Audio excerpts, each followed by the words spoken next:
अशा महामानवाला, भारताच्या संविधान शिल्पकाराला माझा कोटी कोटी प्रणाम।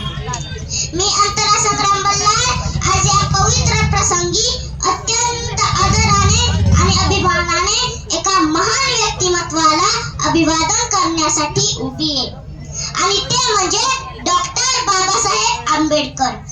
मित्रांनो, आज आपण ज्या सन्मानाने, ज्या स्वाभिमानाने जगतो त्या मागे एका महासंघर्षाची कहाणी आहे।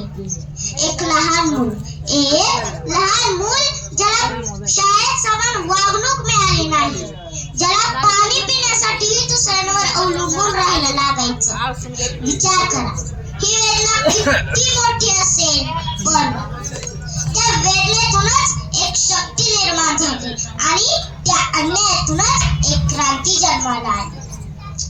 ते मूल मोठं झालं, शिक्षणाच्या बळावर उभं राहिलं आणि संपूर्ण भारताला दिलं संविधान, हक्क आणि स्वाभिमान।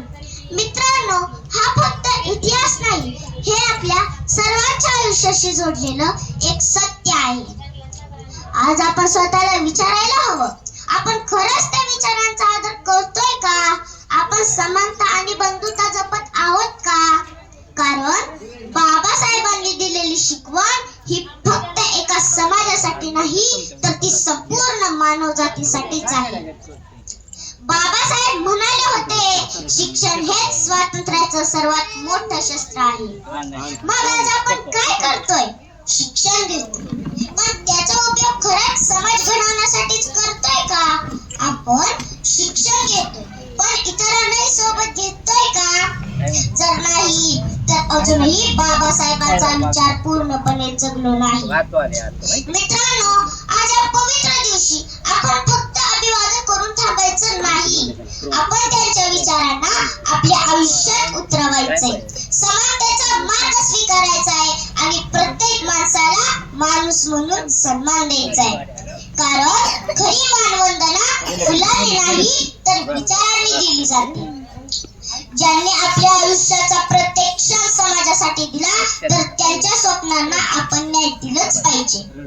आज आपण ठरवूया, अन्याय कुठे दिसला तर आपण शांत बसणार नाही, भेदभाव कुठे दिसला तर आपण त्याला विरोध करू आणि बाबासाहेबांचा विचार प्रत्येक मनात रुजवू।